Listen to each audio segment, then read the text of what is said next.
ठीक है। तो ये देखिए, मैंने कल आपको क्रिटिकल वेलोसिटी का फॉर्मूला लिखवाया था। किसका याद है? क्रिटिकल वेलोसिटी क्या थी बेटा?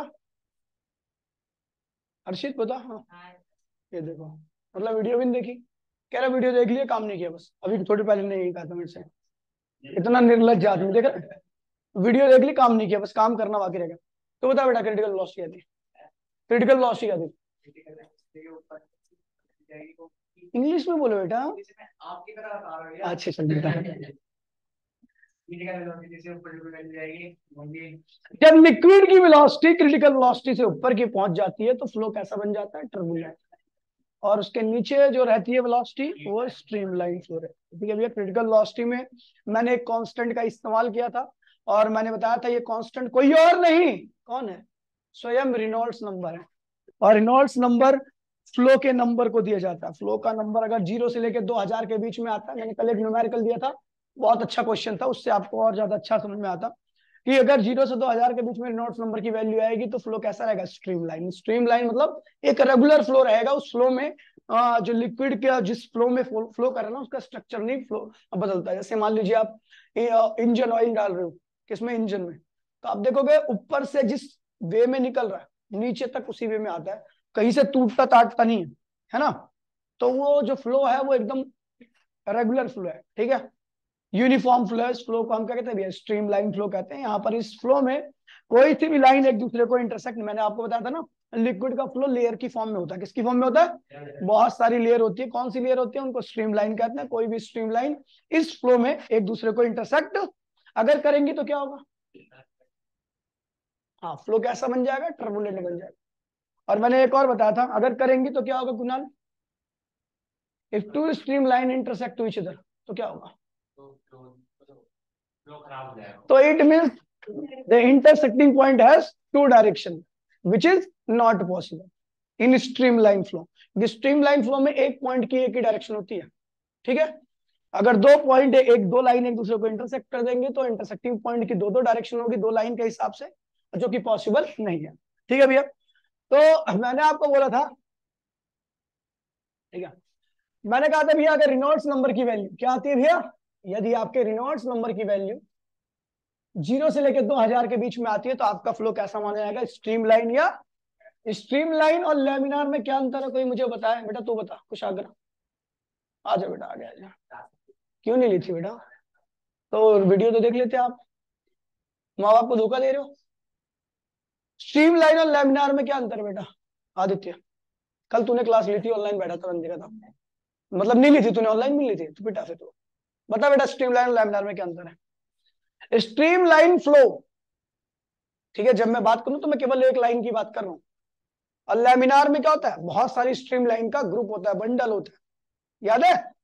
ठीक है, ठीक है। तो जब आपका रेनॉल्ड्स नंबर की वैल्यू 0 से लेकर 2000 के बीच में होती है तो उस फ्लो को हम क्या कहते हैं भैया? स्ट्रीमलाइन या लेमिनार फ्लो कहते हैं। जैसे ही रेनॉल्ड्स नंबर की वैल्यू 3000 के ऊपर जाती है तो फ्लो बहुत तेज हो जाता है। ठीक है, और वहां पर लाइन से एक दूसरे को इंटरसेक्ट करने लगती है। कोई पार्टिकल किसी लेयर में जा रहा है, कोई पार्टिकल दूसरी लेयर में जा रहा है। ठीक है, इस तरह के फ्लो को हम क्या कहते हैं भैया? टर्बुलेंट फ्लो कहते हैं। क्या कहते हैं? लेकिन यदि आपके रेनॉल्ड्स नंबर की जो वैल्यू आती है न्यूमेरिकल में निकालोगे किसी में, तो अगर आपकी वो वैल्यू 2000 से लेकर 3000 के बीच में आती है तो फ्लो क्या होता है? अनस्टेबल होता है। अनस्टेबल कहां पे? या एक तो स्टेबल होता है जिसको हम लेमिनार कहते हैं, स्ट्रीमलाइन कहते हैं। एक होता है अनस्टेबल, ओ सॉरी, बिल्कुल ही बर्बाद फ्लो होता है, जिसको हम क्या कहते हैं भैया? टर्बुलेंट। तो 2000 से 3000 के बीच में अगर वैल्यूज आ रही है तो समझ लो फ्लो क्या है भैया? अनबैलेंस्ड है। मतलब वो कहीं भी जा सकता है, इधर भी इधर भी। थोड़ा कम करोगे तो कहाँ आएगा? स्ट्रीमलाइन की तरफ, और ज्यादा कर दोगे तो कहाँ चले जाएगा? टर्बुलेंट की तरफ। तो फ्लो क्या होता है भैया? अनस्टेबल होता है। The flow of liquid is unstable. ठीक है, it may be change from laminar to turbulent अगर वैल्यू ज्यादा जाती है रेनॉल्ड्स नंबर की, और यदि कम हो जाती है तो टर्बुलेंट से कहा जाएगा इसका नेचर? स्ट्रीमलाइन की तरफ। मेरे ख्याल से क्लियर होगा, आगे बढ़े। ठीक, अब देखिए भैया, आइडियल फ्लूइड क्या होता है? अगला टॉपिक अपना बहुत प्यारा टॉपिक है, ठीक है, जिसका नाम है आइडियल फ्लूइड। ठीक है, आइडियल फ्लूइड क्या होता है? ध्यान दीजिए, आइडियल फ्लूइड हम उस फ्लूइड को कहते हैं जिसकी ना तो डेंसिटी चेंज की जा सकती है, ना उसका, अब देखिए पानी है, पानी के अंदर हाथ चलाओगे तो आपके हाथ पे विस्कस ड्रैग लगता है। विस्कस ड्रैग होता है, बर्तन तो धो ही होगे आप लोगों ने, ठीक है। तो उसमें जब हाथ चलाते होगे तो आपके हाथ पे पानी क्या लगाता है, धक्का लगाता है, जैसे हाथ चलाना, नहाते वक्त तो कभी किया होगा ऐसे, क्यों की है ना।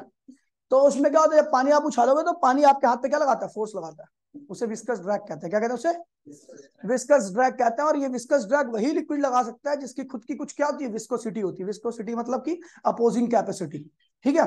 तो जिस लिक्विड के पास बिल्कुल भी विस्कोसिटी नहीं होती वो कभी भी आपको अपोज नहीं कर सकता, ठीक है भैया। तो आइडियल फ्लूइड ऐसा फ्लूइड होता है जिसकी विस्कोसिटी क्या होती है, जीरो होती है। ऐसा कोई फ्लूइड एग्जिस्ट नहीं करता, ठीक है। लेकिन हम यहाँ पर कैलकुलेशन करेंगे तो कैलकुलेशन में जो एनर्जी का इस्तेमाल करेंगे वो एनर्जी क्या होगी, विस्कोसिटी की वजह से थोड़े बहुत लॉस हो जाता है, तो हम उसको कैलकुलेट नहीं करते। इसलिए हम ये मान के चलते हैं कि हम जिस लिक्विड को हम डील कर रहे हैं यहाँ पर वो किस प्रकार का लिक्विड है, आइडियल है, ताकि हम ये मान ले कि भैया किसी प्रकार की कोई भी एनर्जी का लॉस नहीं हो रहा। समझ गए भैया। तो आइडियल लिक्विड वो लिक्विड होता है ना तो जिसकी डेंसिटी चेंज की जा सके। डेंसिटी किसकी चेंज कर सकते हो, जिसके वॉल्यूम को चेंज कर सकते हो। वॉल्यूम को बढ़ाओगे तो डेंसिटी क्या होगी, कम हो जाएगी, और वॉल्यूम को घटाओगे तो डेंसिटी क्या होगी, बढ़ जाएगी, ठीक है भैया। लेकिन आइडियल फ्लूइड की डेंसिटी, वॉल्यूम को आप चेंज नहीं कर सकते, मतलब उसकी डेंसिटी क्या रहती है, हमेशा कांस्टेंट रहती है। और नॉन विस्कस होने की वजह से किसी प्रकार की एनर्जी का लॉस नहीं होगा, इसके फ्लो में किसी प्रकार की कोई दिक्कत नहीं आती। और एक बात और ध्यान रखना कि अगर मैं आइडियल लिक्विड की बात कर रहा हूं तो आइडियल लिक्विड का पानी लेयर कहीं पर भी हो, चाहे वो वॉल के कांटेक्ट में हो, चाहे वो सेंटर पर हो, चाहे कहीं पर भी फ्लो कर रही हो, सबकी रफ्तार क्या होती है, एक जैसी होती है। आपको याद है ना, वेलोसिटी प्रोफाइल बताया था मैंने, जो नॉन विस्कस फ्लूइड होता है उसका वेलोसिटी प्रोफाइल क्या होता है, हमेशा प्लेन होता है। इसका मतलब ये हो गया कि सारी लेयर कहीं पर भी हो वो सब क्या रही है, सेम स्पीड से चल रही है। ये केवल किस में वैलिड होगा, नॉन विस्कस मतलब आइडियल लिक्विड, ठीक है भैया। तो भैया बताया भैया आइडियल लिक्विड में, and ideal liquid is one, ठीक है, and ideal liquid is one which is non viscous. क्या है भैया, मतलब फ्लो करने में किसी प्रकार की दिक्कत नहीं होती उसको, ठीक है भैया, फ्लो करता है आराम से, किसी प्रकार का अपोजिंग फोर्स उसके अंदर, पानी को फ्लो कराओगे ना तो पानी खुद को अपोज करता है फ्लो करने में, ड्यू टू विस्कोसिटी, ठीक है भैया। पेट्रोल फ्लो कराओगे तो ज्यादा अच्छे से फ्लो करता है क्योंकि उसकी विस्कोसिटी क्या होती है, बहुत कम होती है। नेफेथिलीन देखा, नेफेथिलीन, और लड़कियां वो थिनर लगाती है, थिनर नाखून पॉलिश निकालने के लिए, तो वो बहुत पतला, उसकी विस्कोसिटी ना के बराबर होती है। पेट्रोल की भी विस्कोसिटी ना के ही बराबर होती है, ठीक है। तू क्यों देख रहा नाखून, तू भी नहीं उतारता है क्या, ठीक है। और ऐसे लिक्विड क्या होते हैं, इनकम्प्रेसिबल होते हैं। इनकम्प्रेसिबल लिक्विड की डेंसिटी आप कभी चेंज नहीं कर सकते, क्योंकि डेंसिटी उसी की चेंज हो सकती है जिसके वॉल्यूम में चेंज कर सकते हो, और जो कंप्रेस ही ना हो तो उसका वॉल्यूम भी चेंज नहीं हो सकता, तो उसकी डेंसिटी भी चेंज नहीं होगी, ठीक है भैया। और उसका फ्लो हमेशा कैसा होता है भैया, स्ट्रीमलाइन। क्या होता है भैया, ये ध्यान रखना, जब भी आइडियल लिक्विड की बात की जाएगी तो ध्यान रखना, एक तो क्या होता है भैया, नॉन विस्कस, मतलब उसकी विस्कोसिटी क्या होती है, जीरो होती है। दूसरा इनकम्प्रेसिबल, उसके वॉल्यूम को आप चेंज, उसकी डेंसिटी क्या रहेगी, एक जैसी रहेगी। तीसरा, उसका फ्लो हमेशा कैसा रहेगा, क्योंकि मैंने बताया था कि टर्बुलेंट फ्लो फ्रिक्शन की वजह से होता है। किसकी वजह से होता है, रिलेटिव वेलोसिटी की वजह से होता है। अब आपको पता है भैया लिक्विड कैसा है, नॉन विस्कस, और नॉन विस्कस की लेयर क्या होती है, सबकी स्पीड क्या होती है, सेम रहती है, तो सबके बीच में रिलेटिव वेलोसिटी क्या होगी, जीरो। और there is no relative velocity, there is no friction, और जब फ्रिक्शन नहीं रहेगा तो कोई चीज किसी के ऊपर स्किड नहीं करती। समझ गए भैया। तो ध्यान रखना ये आइडियल लिक्विड है, आइडियल लिक्विड ध्यान रखना, ठीक है भैया। अब यहाँ पर लिखा हुआ है वही बता रखा जो मैंने इतना लंबा चौड़ा है। एक तो क्या होता है भैया, फ्लो कैसा होता है इसका, आइडियल का स्टडी फ्लो, इसे स्टडी मतलब लैमिन स्ट्रीम लाइन फ्लो क्या है। दूसरा, ये इनकम्प्रेसिबल होता है इसलिए इसकी डेंसिटी को चेंज नहीं किया सकता। अगला, ये नॉन विस्कस होता है। क्या होता है ये, मतलब इसके फ्लो करने में किसी प्रकार की कोई भी दिक्कत पैदा नहीं होती, फ्लो करता है आराम से, कोई दिक्कत नहीं है, ठीक है भैया, कोई इसको अपोज करने वाला नहीं है, ठीक है। अगला क्या भैया, हाँ समझ गया भैया, ये ध्यान रखना अपना, ठीक है। आगे बढ़े, रिकॉर्डिंग कर रहा हूँ ना मैं, हाँ कर ही रहूंगा, हाँ ठीक है, क्या है ये? हाँ आ गया।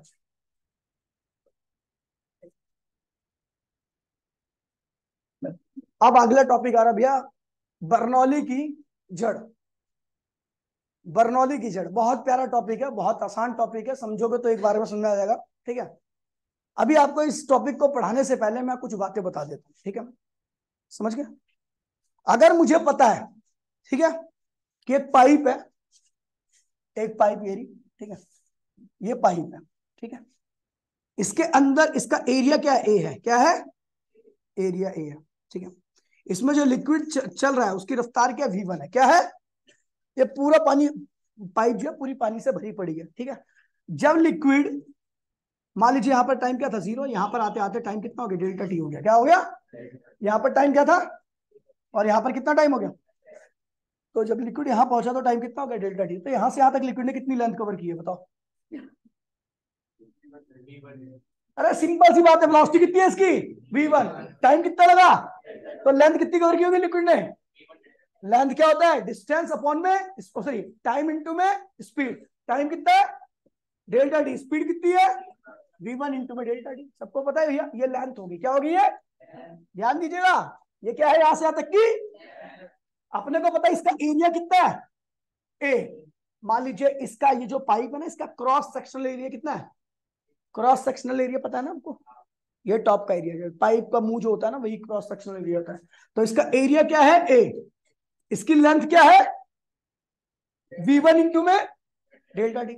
वॉल्यूम क्या होता है, अब जब भी आप किसी भी चीज का वॉल्यूम निकालते हो तो लंबाई गुणे में चौड़ाई गुणे में ऊंचाई, लंबाई गुणे में चौड़ाई क्या होता है, एरिया इंटू में हाइट, एरिया इंटू में हाइट क्या हो गया, वॉल्यूम। क्या हो गया, आपने सिलेंडर का वॉल्यूम निकाल रखा pi r square h, pi r square क्या होता है, एरिया, और ये क्या होता है एच। यानी अगर आप एरिया में लंबाई की मल्टीप्लाई कर दो तो क्या आ जाएगा, वॉल्यूम आने वाला है, क्या आने वाला है। तो अपने को पता है इसका एरिया कितना है, ए, यहां से यहां तक की लंबाई कितनी है, V1 इंटू में डेल्टा टी। तो अपने को यहां से यहां तक का लिक्विड का वॉल्यूम पता लग जाएगा, पता लग जाएगा, बोला हाँ, पता लग गया वॉल्यूम। अब जब वॉल्यूम पता लग गया, मुझे इसकी डेंसिटी भी पता लिक्विड की, तो मैं क्या निकाल लूंगा, मास। क्या निकाल लूंगा, मास। मास क्या होता है, वॉल्यूम इंटू में। तो हमें पता लग गया डेल्टा टी टाइम में कितना वॉल्यूम ने एंट्री मारा है, तो भैया ए V1 डेल्टा टी। ए क्या है, एरिया, V1 इंटू में डेल्टा टी क्या है, लेंथ। तो एरिया इंटू में लेंथ क्या आ गया, वॉल्यूम, वॉल्यूम में मल्टीप्लाई कर दो डेंसिटी की, क्या आ गया, मास। क्या आ गया, समझ गया भाई इतना। हेलो, हाँ जी क्लास है, अभी तक आई नहीं वो, हाँ जी क्लास है लेकिन अभी तक आई नहीं वो। नहीं ऑनलाइन ही ले आए, नहीं नहीं ऑनलाइन भी नहीं है तो, नहीं है हर्षित, हर्षित है नहीं है ना, नहीं है हर्षित, नहीं आया ऑनलाइन, नहीं नहीं ऑनलाइन भी नहीं है, घूम रहा हो कहीं पे। भाई ऑनलाइन नहीं था वो, तो कोई और हर्षित था, 2-3 हर्षित था, घूम रहा, बंद मार रहा हूँ ना। अब घर पे 3-4 लाख खाएगा, पता लग जाएगा अपने आप। समझ गया भैया जो मैंने बताया, कोई दिक्कत तो नहीं किसी को। अब उसी कंसेप्ट के ऊपर बेस्ड है अपनी इक्वेशन ऑफ कॉन्टिन्यूटी, क्या है ये, देखिए इक्वेशन ऑफ कॉन्टिन्यूटी का यूज आप डेली लाइफ में रोज करते हो, ठीक है, रोज इस्तेमाल होता है, ठीक है। अभी अब पहले प्रूफ करेंगे, उसके बाद फिर आगे बढ़ेंगे। क्या था भैया, यहाँ पर हम जो लिक्विड ले रहे हो कैसा है, आइडियल। क्या है, आइडियल बोलने के साथ ही क्या समझोगे, फ्लो कैसा है, स्ट्रीमलाइन। लिक्विड डेंसिटी चेंज, समझ गए, लिक्विड क्या है, नॉन विस्कस। क्या है, समझ गए भैया, ये क्या है, आइडियल। जैसे ही बोलूंगा आइडियल फूड तो समझ जाना, समझ गए। अब आते हैं, बात करते भैया, consider a non viscous liquid, यहाँ पे लिखा हुआ है, जो लिखा हुआ है उसको भी देख लीजिए। Consider a non viscous liquid incompressible liquid, ऐसा लिखने की आवश्यकता नहीं जब आपने आइडियल लिक्विड लिख दिया, ठीक है भैया। और ए और बी, ये क्या है भैया, ए एंड है, और ये क्या है भैया, बी एंड है। ध्यान दीजिएगा, ये ए एंड है, इस वाले थिक एंड को हमने क्या बोला, ए। और ये जो दूसरा आपको थिन वाला पार्ट दिख रहा है उसको हमने बी एंड बोला। खैर अभी मैं लिख देता हूँ इसमें, ठीक है, ध्यान दीजिएगा। चलो अब आते हैं मुद्दे पे, दिख रहा भाई,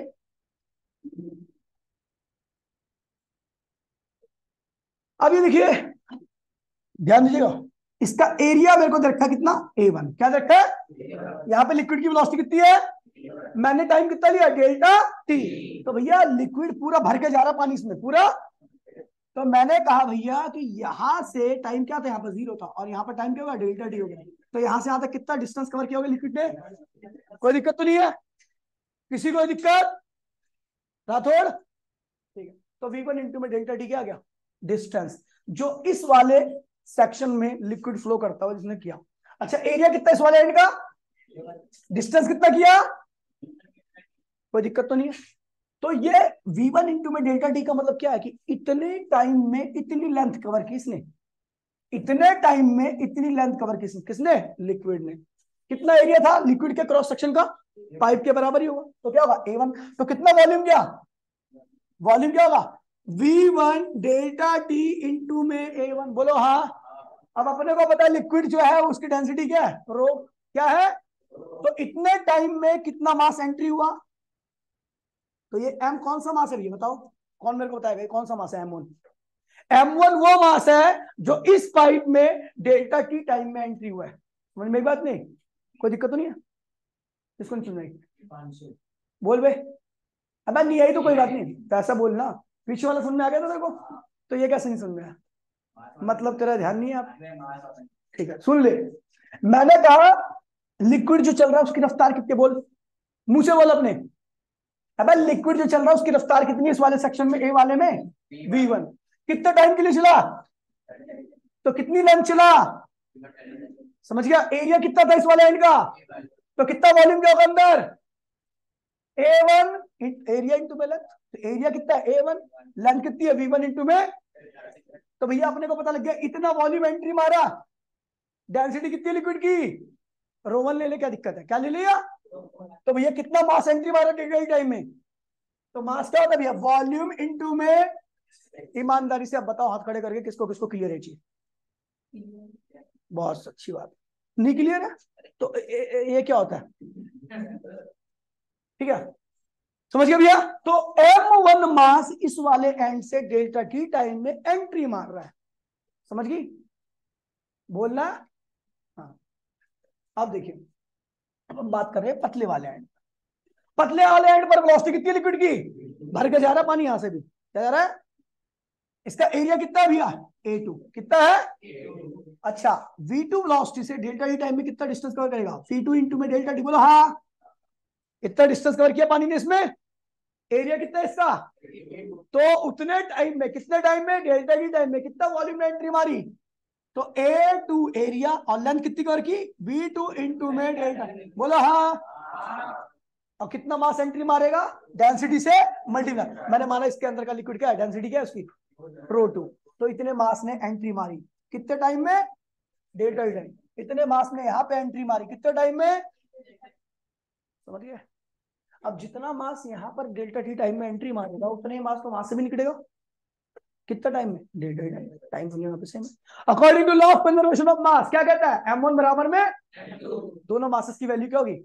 सेम होगी। होगी नहीं होगी? बोल। हाँ होगी। तो मास की वैल्यू सेम होगी। तो M1 बराबर में अपने को क्या करना है? M2। क्या करना है? क्या क्या कटेगा? आपको पता है लिक्विड इज नॉन विस्कस। क्या है? That's why density remain same. दोनों डेंसिटी कैंसिल होगी बराबर करने के बाद। टाइम रिमेन, दोनों यहाँ पे सेम टाइम दिया है। तो क्या बचा इधर? A1 V1 और इधर क्या बचा भैया? A2। तो ये क्या हुआ? A1 V1 बराबर में A2 V2। बोलो हाँ। यानी एरिया इनटू में वेलोसिटी का प्रोडक्ट क्या आता है? कांस्टेंट आ रहा है। क्या आ रहा है? ए क्या है? एरिया। V क्या है? और वो किसके बराबर? दूसरे एंड में। तीसरे एंड का हो सकता है और बड़ा हो, तो वहां का एरिया वेलोसिटी का प्रोडक्ट क्या आएगा? इसी के बराबर आएगा। चौथे एंड का और आगे जाने पर एरिया बदल गया, वेलोसिटी बदल गई, एरिया बदल गया।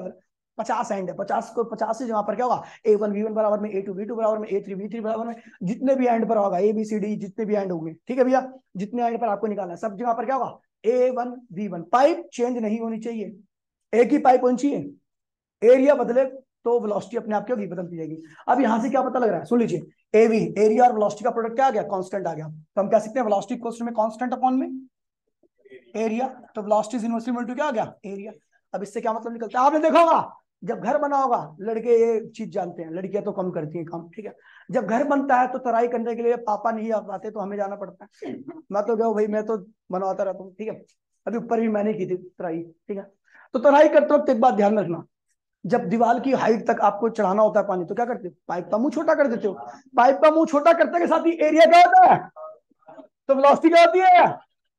पानी कहां पहुंच जाता है? ठीक है? अब नीचे नीचे करना है, नीचे तराई करनी है, तो क्या दिक्कत है? वेलोसिटी कम चाहिए, तो हम क्या करते हैं? पाइप का मुंह चौड़ा कर देते हैं। एरिया क्या हो जाता है? वेलोसिटी क्या होती है? समझ गए भैया?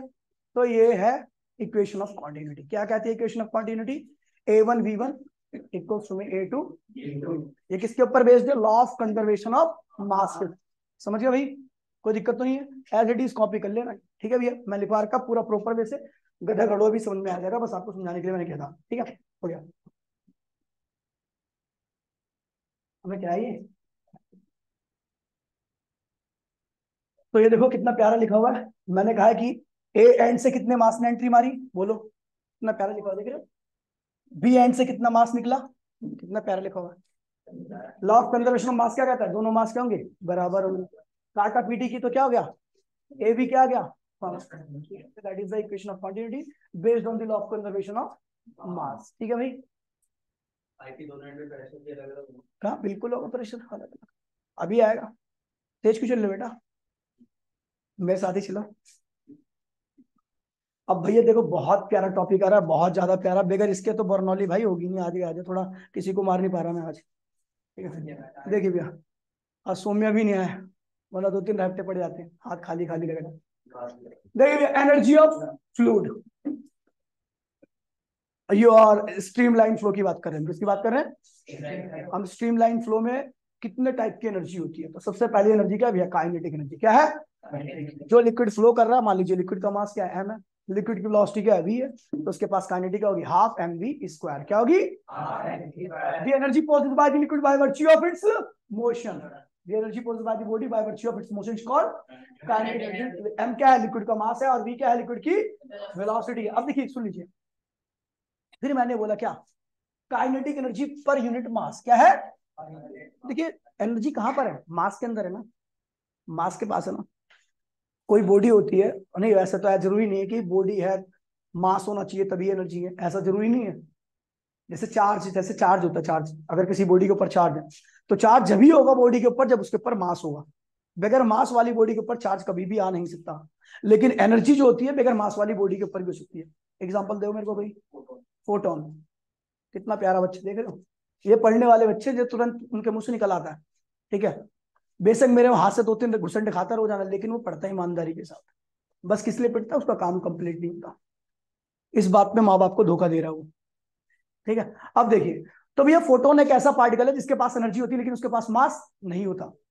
आपको एग्जांपल देता हूं जिसके पास चार्ज हो लेकिन मास नहीं हो, नहीं है, ऐसा ही एग्जांपल मैं खुद नहीं दे सकता, तो आप क्या दोगे, ठीक है। तो एनर्जी बगैर मास के आ सकती है लेकिन चार्ज बगैर मास के नहीं आता। यार चलो हम मुद्दे पे आते हैं। मैं कह रहा हूं भैया एक लिक्विड है जिसका मास क्या m है, उसकी वेलोसिटी क्या v है, उसके पास काइनेटिक क्या होगी, हाफ mv स्क्वायर। और काइनेटिक एनर्जी ध्यान रखना कि मास वाली बॉडी के ऊपर ही आती है, ठीक है, जिसके पास मास होगा उसी के पास क्या होगी, काइनेटिक होगी। अब ये जो काइनेटिक होगी एनर्जी होगी वो बॉडी के अंदर ही तो होगी, बॉडी के मास के अंदर ही तो होगी, बॉडी के मास के पास ही तो होगी। तो इसके पर यूनिट मास में कितनी एनर्जी, समझे, इसके पर यूनिट मास में, जैसे एक बॉडी आ रही है 1000 किलो की है, पूरी कितने किलो की है, और उसके पास 1000 जूल एनर्जी है, क्या है, तो उसके 1 किलो के पास कितनी एनर्जी होगी, 1 जूल होगी ना, सिंपल सी बात है, 1 जूल ही तो होगी। तो वही 1 किलो मास के अंदर जितनी एनर्जी होगी उसी को हम क्या कहते हैं, एनर्जी पर यूनिट मास। हमने क्या निकाला, kinetic energy per unit mass, क्या निकाला, तो हमने क्या किया, मास से डिवाइड कर दिया, मास से डिवाइड करोगे तो क्या आएगा भैया, मास से मास क्या हुआ, कैंसिल हो गया। तो 1 किलो मास के अंदर कितनी एनर्जी होगी, हाफ v स्क्वायर, क्या होगी, ठीक है। अब मैंने पर यूनिट वॉल्यूम, अब देखिए कोई बॉडी है वो स्पेस भी ऑक्यूपाई करती होगी तो उसका वॉल्यूम भी होगा। तो मैंने बोला एक बॉडी है जिसका वॉल्यूम क्या है, 100 मीटर क्यूब है, क्या है, उसके पास कुल कितनी एनर्जी है भैया, 100 जूल। तो उसके 1 मीटर क्यूब में कितनी एनर्जी होगी, 1 जूल होगी। मतलब 1 मीटर क्यूब का जो वॉल्यूम होगा उसके अंदर कुल कितनी एनर्जी का कंट्रीब्यूशन होगा, 1 जूल। तो हमने कैसे निकाला, वॉल्यूम से डिवाइड कर दिया, मास अपॉन वॉल्यूम क्या होता है, डेंसिटी, क्या होता है, हाफ रो v स्क्वायर। समझ गए, आगे बढ़े, चल अगला पोटेंशियल एनर्जी क्या आता है, पोटेंशियल एनर्जी। अब ये कौन सी एनर्जी है, the energy possessed by the body by virtue of its position from the surface of earth. Earth की सरफेस से जो पानी जितनी ऊपर तक होता है उसकी एनर्जी क्या होती है, उतनी ज्यादा होती है। और अर्थ के टंकी ऊपर क्यों रखते हो, छत पे, सबसे वो टॉप फ्लोर पे, जितने टॉप फ्लोर पे रखोगे पानी क्या होगा उतना, देखो चौथे फ्लोर पे रखिए, तीसरे फ्लोर पे चलाना पानी बहुत तेज नहीं आता, लेकिन चौथे बॉटम वाले फ्लोर पे चलाओगे तो क्या पानी बहुत तेज आता है। रीजन क्या भी है, क्योंकि उस जमीन के रिस्पेक्ट में उसकी एनर्जी क्या होगी, बहुत ज्यादा होगी, इसलिए बहुत ज्यादा एनर्जी से निकल रहा है। लेकिन अगर मैं चौथे फ्लोर के रिस्पेक्ट में मोंटी का देखूं तो एनर्जी ज्यादा नहीं है, इसलिए पानी क्या होता है वहां पर, स्लो निकलता है, देखा ना आपने।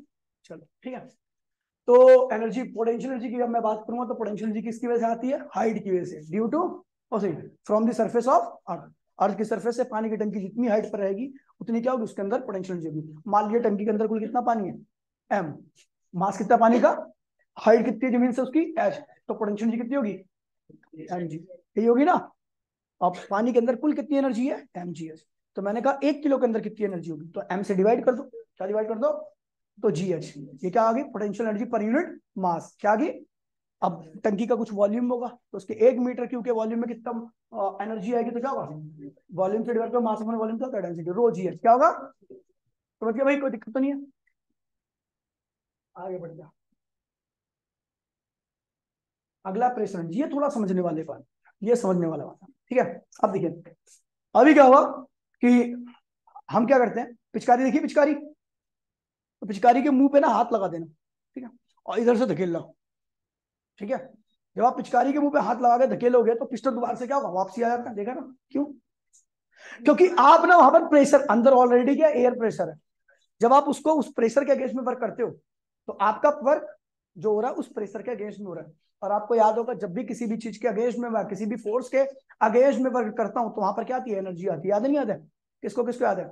Work against the force, force के अगेंस्ट में जो भी वर्क होता है वहां पर क्या आती है?